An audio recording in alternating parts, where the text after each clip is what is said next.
Hi, it's Jason from Fraser Valley Rose Farm, and the thing you may see spinning above my left shoulder here, and I'll give you a closer up view as well, is a 5-in-1 weather station that I'm going to have a look at in this video here. And I have to be upfront with you, if it weren't for my hobby in gardening and growing plants as a business, I probably would never have taken up weather watching as a hobby. However, because each of these factors, the weather, the temperature, the rainfall, the wind speed and direction, matters a lot to me, this makes it easy to stay on top of those. It can even give me alerts and alarms when the environmental conditions start going off the rails. Let's have a closer look at how it works.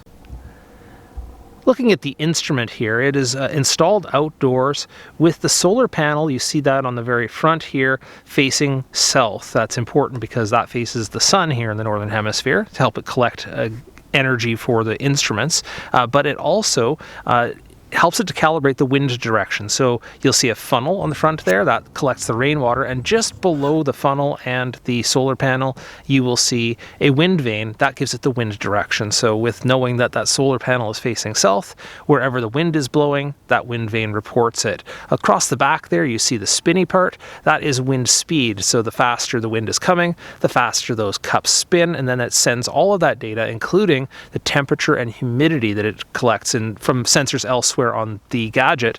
It sends it to the base station, which can be up to 100 meters away, or about 320 feet. So it works flawlessly, and you can actually calibrate all of these instruments. However, seem to have come pretty accurate. I was able to check it with some other things, and seems to have come pretty accurate right out of the box.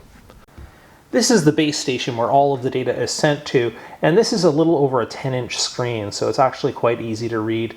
Over here, this is the temperature and humidity as reported by that station outdoors, so 9.2 Celsius, 46%. Obviously, you can make that go Fahrenheit as well for our American friends. Over here, for the indoor, it also has the temperature and the humidity, and not surprisingly, as I've mentioned in this grow room downstairs, I get higher humidity. It has barometric pressure, rainfall. Here it's reporting it in months, but you can toggle that around to say whether it's 24 hours or the week or so on. And here it talks about the wind, which the wind speed right now is actually relatively low. We had a wind in the past few days going all the way up to about 30 to 50 kilometers, and the machine or the instrument held up beautifully, so no problem there. Wind direction, you might not always think that's the most useful thing, but here on the coast, for instance, if it were pointing that direction, coming from the west and moving towards the east, it would tend to mean that you're going to get moderation of the temperatures. It's going to either cool it down in the summer or warm it up in the winter.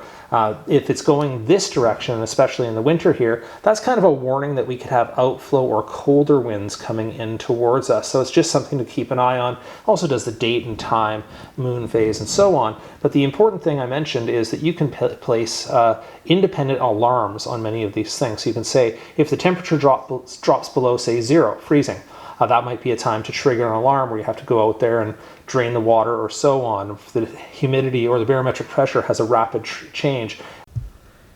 And here's the full list of all the different alarms you can set on the unit.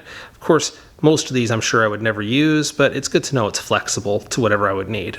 As to whether I can use that climate information to make decisions in my greenhouses, that's a no-brainer. In the winter here, the wind speed and temperatures will tell me when I need to close my greenhouses and secure them from the wind, turn off the water to protect it, or turn on the heaters. During the summer, it can make decisions about irrigation or venting the houses a lot easier. So those alarms are going to come in super handy. I remember the last time I looked at weather stations like this, and admittedly that was a few years ago, they were running in the range of $500. So they've come down an awful lot in price. The company that sent this to me for evaluation is called Sainlogic, and they have a whole wide range of them running from about $100 to $200. That's the top end. And as for features you'll be looking at, obviously they have a number of models. The one feature I suggest you have a look at is whether you want this information to show up on an app on your phone as opposed to just on that panel. The panel is convenient, it's handy, and it's simple for people who don't want to be into the technology end of things. So that makes it nice and easy, and if you're just making immediate decisions, that's great. However, having it on the phone or graphing a history of the data that's coming out of that could be for more people who are professional growers or trying to figure out you know, at this temperature, this is how often I needed to water, and so on. So it can be helpful that way. And again, that's just in the differences of the models. Same brand has lots of different models. So just have a look at the picture here and see if it has a picture of a phone or not. That'll usually tell you whether it collects the data to an app. All right, that's all I have to say for you on this weather station. I hope you found it useful. And if you have any questions, please drop them down in the comments below the video. And I will be putting links as a courtesy to the person who supplied this for me, to their Facebook page and their online store and all of that if you want to find out more about Sainlogic. Thanks so much.